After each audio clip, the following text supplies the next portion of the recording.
Hey, good afternoon, everyone. Good afternoon, ma'am. Good afternoon, ma'am. How are you this afternoon? Alhamdulillah. Okay. Hai. This is our fifth meeting, ya.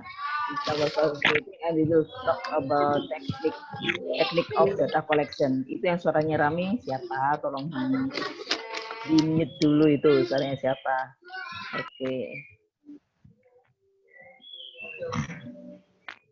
Udah kelihatan ya layar saya. Oke. Yang di kampus sudah di mute, yang di kampus. Ya, oke. Data collection technique in language learning research.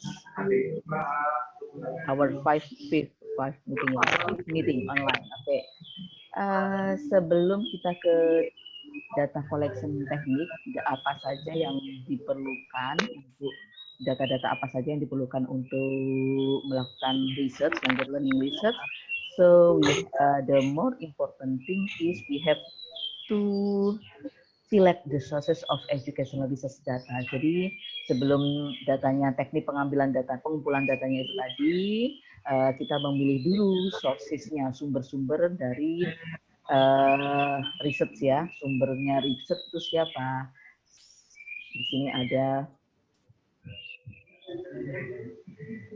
criteria of data sources selections are different from one research to another research depending on the design of the research. Jadi kriteria sumber data yang baik itu seperti apa, pemilihannya seperti apa, itu berbeda antara satu penelitian dengan penelitian lain ya, tergantung kepada desain penelitiannya, jenis penelitiannya apa, tipe penelitiannya apa.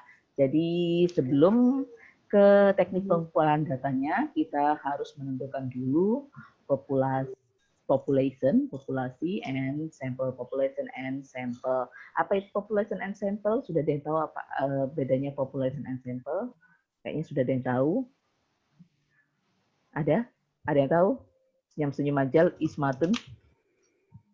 Oke. Langsung aja ya, nanti kalau pertanyaan nanti bisa interrupt sama by raising your hand. Jadi angkat tangan saja untuk menginterrupt kalau mau ada yang mau ditanyakan. Oke. Population, ini population. Population itu berarti all members of any well-defined class of people, events, or objects to which the research with to generalize the result of the research. Ini katanya Bob Engdahl. Jadi kalau populasi itu semua kelompok atau semua kelas yang nantinya digeneralisasikan ya. Jadi nanti kamu itu tujuan penelitiannya untuk siapa? Misalnya tujuan penelitiannya untuk untuk semua siswa kelas 10, misalnya seperti itu. Jadi populasinya itu semua siswa kelas 10. Tapi masa semua satu Indonesia Raya atau satu Jawa Timur dijadikan objek penelitian kan tidak mungkin. Jadi itu populasinya dulu. Tapi kelas 10 yang mana yang akan diteliti nanti kita perkecil populasi itu masih luas ya. Jadi kita perkecil populasi itu menjadi sampel. Jadi sampel is the smart group that is observed. Jadi sampel itu kelompok kecil dari populasi itu tadi yang akan kita teliti, itu sampel. Jadi there are two major types of sampling procedures according to R and Latif 2007. There are probability sampling and non-probability sampling. Nulisnya 2017 ini seperti ini ya, 2017.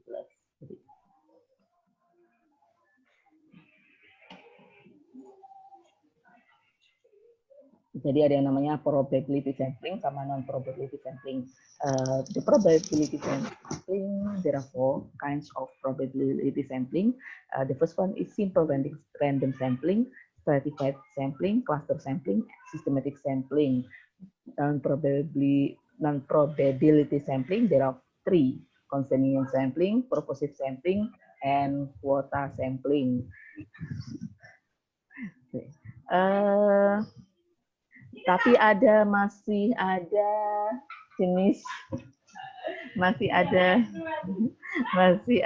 jenis sampling yang lain ya, tergantung itunya, tergantung sumbernya, tergantung referensinya dari mana. Itu masih ada beberapa nama sampling lain. Ini yang saya ambil dari Donald Ari dan Pak Adnan Latif. Pak Adnan Latif yang bukunya seperti ini ya, silakan cari sendiri ya. Kelihatan nggak ya? Nah, seperti ini. Ini bukunya. Kalau yang angkatan tahun kemarin saya wajibkan beli semua. Saya koordinir belinya karena cuma 15 orang. Jadi saya dan sampai seminar proposal sekarang tuh pun masih berguna, masih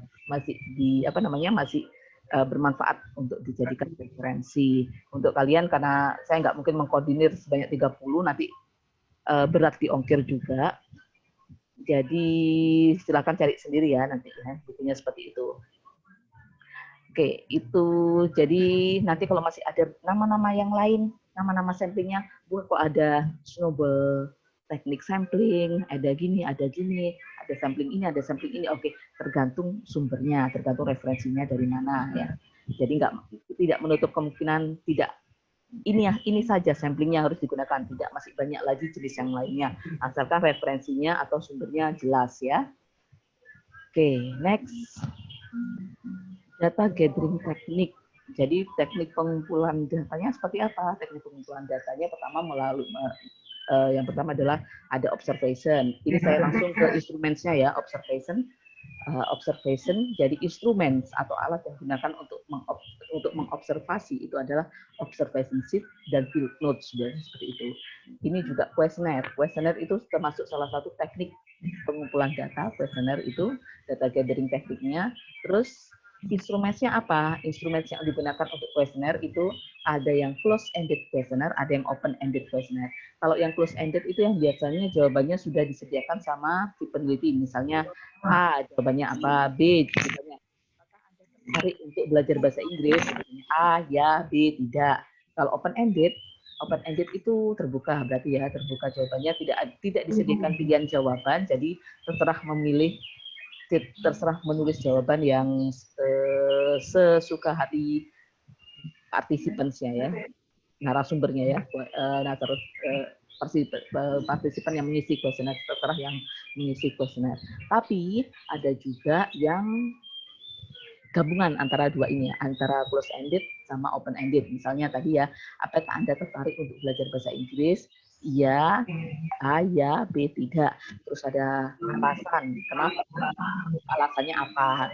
Kalau iya, alasannya apa? Kalau tidak, alasannya apa? Itu gabungan atau mix antara close-ended dan open-ended questionnaire. Terus ada juga yang tekniknya melalui interview. Berarti instrumennya apa? Ini interview guidelines, instrumen saya. Apa interview guidelines itu? Interview guidelines itu daftar pertanyaan yang akan ditanyakan kepada interviewee, yang akan ditanyakan kepada narasumber yang akan diinterview itu tadi, apa saja yang mau ditanyakan, biar nggak ngawur tanyanya ya, biar ada relnya itu. Oke.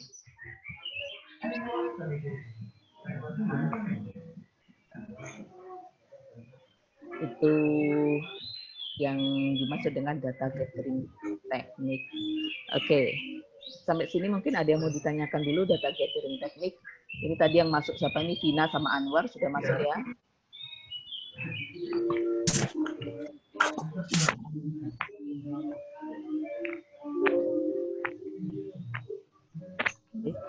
Sudah.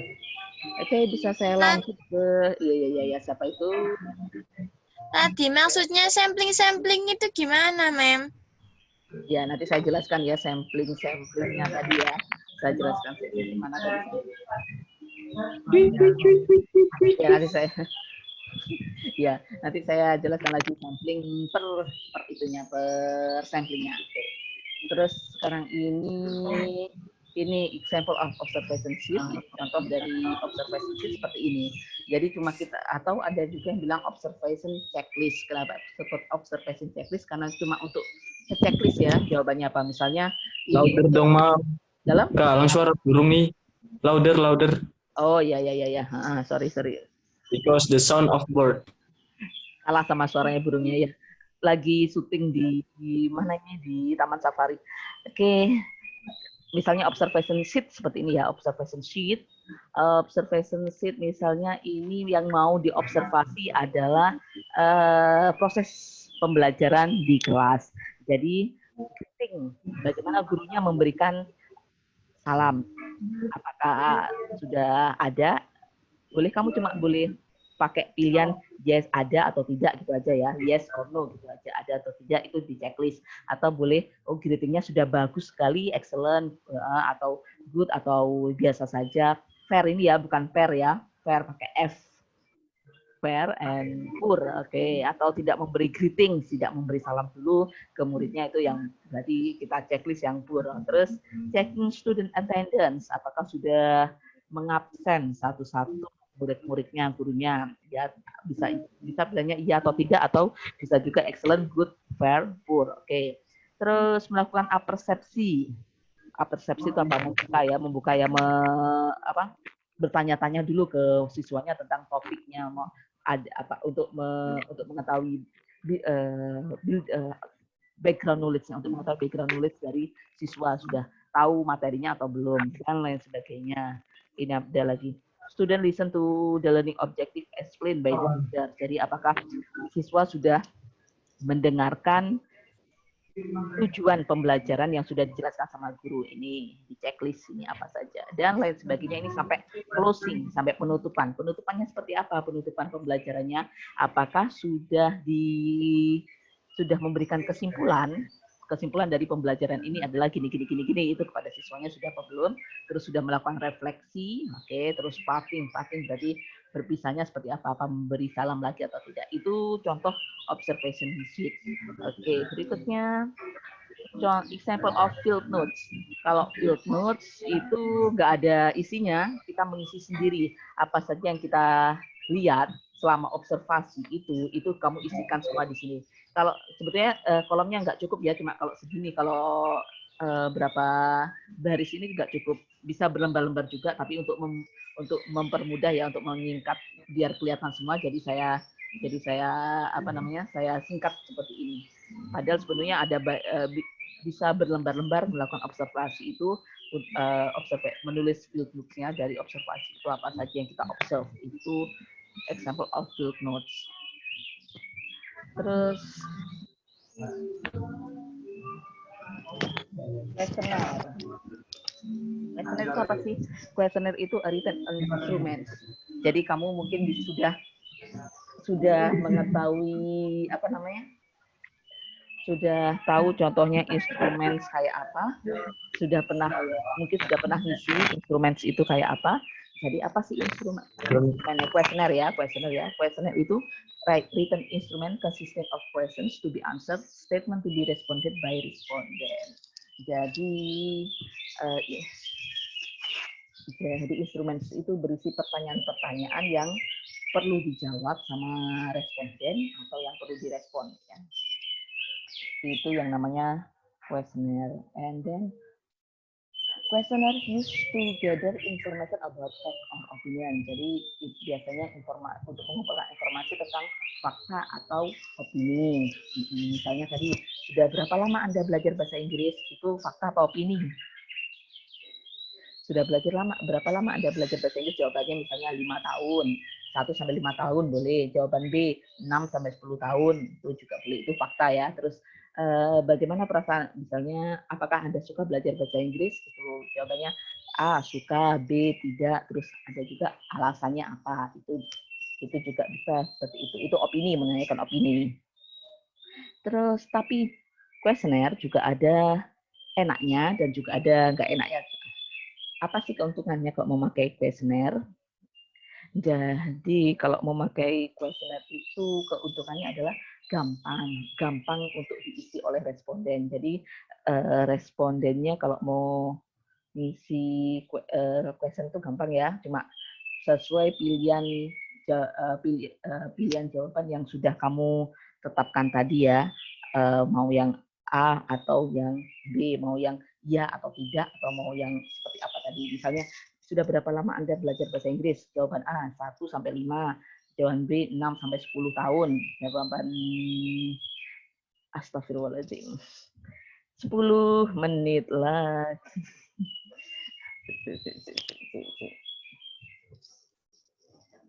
Nanti Elisa minta tolong langsung di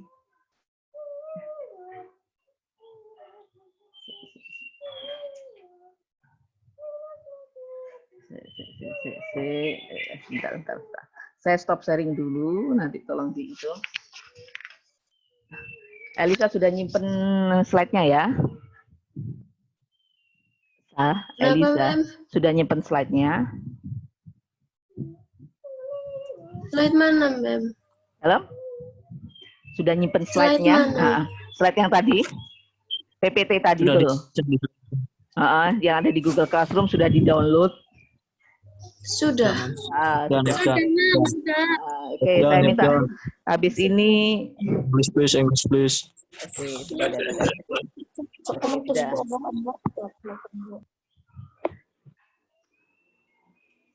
Oke, balik lagi.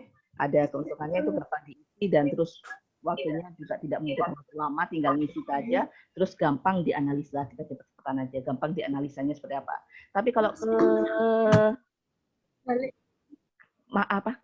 disadvantages-nya itu respondents may not give true answer. Jadi kadang-kadang responden mungkin tidak tidak jawab dengan jujur, kadang-kadang jawab seadanya itu. Terus nggak konsisten, terus tidak menjawab dengan secara objektif ya, misalnya berdasarkan suka atau tidaknya dia saja. Terus not understand the questions or statement clearly, do not understand the questions and statement clearly, tidak memahami pertanyaan-pertanyaan dengan benar, terus not give answer as we expect, atau tidak menjawab sesuai yang kita harapkan.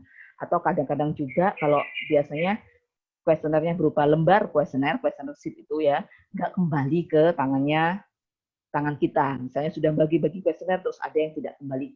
Nanti kembalikan besok ya jam segini, tapi ternyata tidak kembali. Tapi kalau sekarang melalui Google Form, biasanya kita pakai kuesionernya, jadi gampang kembalinya ya, tinggal diminta di WA atau di apa biar mengirimkan kembali. Itu untuk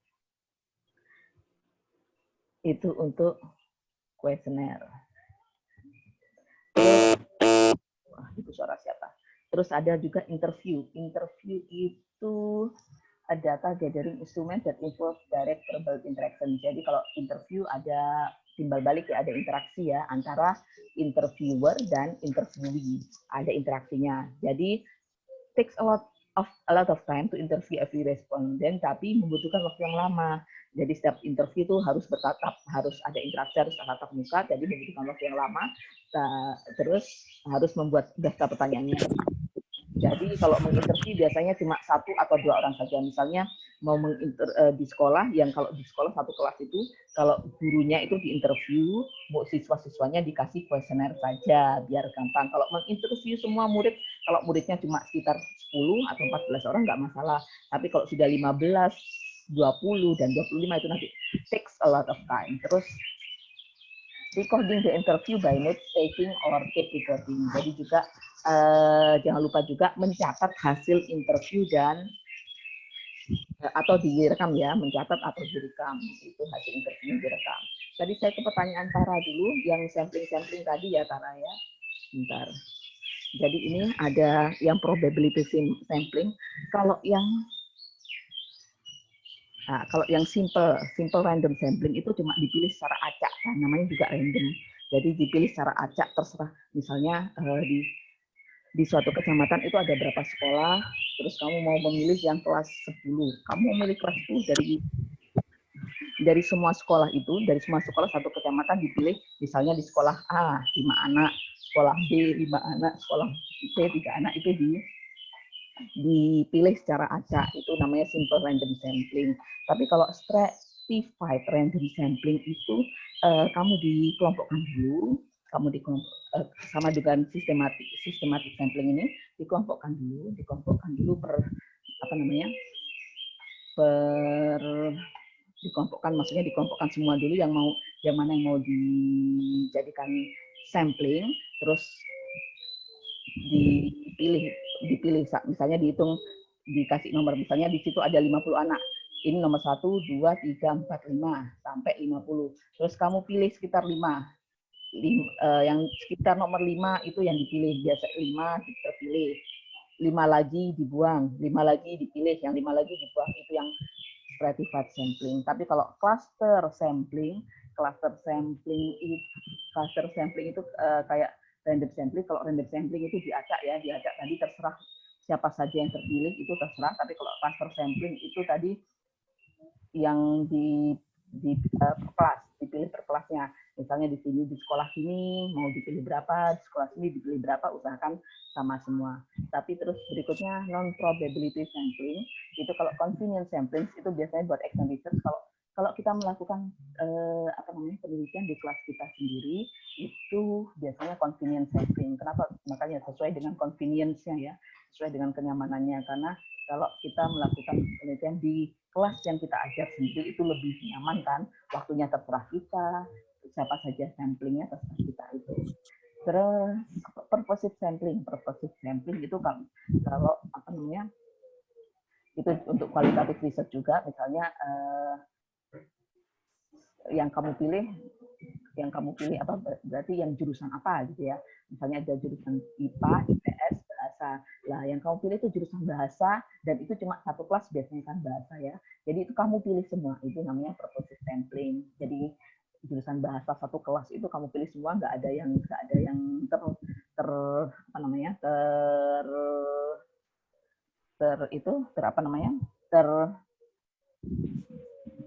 tertinggal, tidak ada yang tertinggal, tidak ada yang ditinggalkan, itu semuanya dipilih, itu namanya purposive sampling, itu berdasarkan per kelasnya. Terus ada lagi kuota sampling. Kuota sampling itu tergantung ada berapa kuota, ada berapa itu berapa yang kamu butuhkan, ada berapa, seperti itu aja. Ini yang biasanya yang convenience, purposive, and kuota itu yang ada di kualitatif research itu gengnya CS-nya Nurul dan Ella itu tertawa sendiri, itu lapo yo. Terus tinggal 2 menit lagi, mungkin ada yang mau ditanyakan dulu. Itu yang berdasarkan sampling tadi ya. Terus ini sudah data gathering. Jadi kalau ngintip pertanyaan Arifah di Google Classroom, apa sih bedanya, mana tadi ya, mana Google Classroom saya?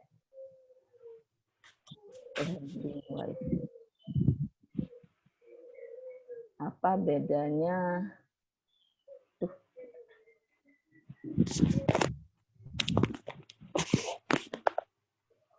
Kualitatif research tadi, apa bedanya? Mana Arifah? Pertanyaannya Arifah. Kok nggak kelihatan? Data collection technique. Oh, ini 2 komentar. Oh ya, apa bedanya teknik sama teknik of collecting data dan instrumen? Jadi teknik itu ya tekniknya tadi ya. Tekniknya misalnya tadi, misalnya ini ya tekniknya melalui observasi, melalui kuesioner, interview, itu tekniknya. Tapi kalau instrumen itu tadi alatnya yang dipakai untuk observasi itu apa saja, itu sama field notes. Yang dipakai kuesioner apa saja, kuesioner sama open-ended. Terus yang dipakai interview, alatnya itu interview guidelines, itu instrumennya. Oke. Terus pertanyaannya mutim tadi ada juga pertanyaannya mutim. Systematic sampling sama long with sampling itu ya tadi ya. Oke. Oke, sudah. Oke, pertanyaan langsung aja. Saya stop dulu sharingnya karena ini waktunya tinggal 1 menit. Siap-siap nanti yang jadi host Elisa ya, Elisa yang share screen. Elisa. Sambil lalu bertanya. Mom, Hmm. before we have limit, so can you prepare the other meeting? Iya, Just like- Elisa yang nyiapkan. Elisa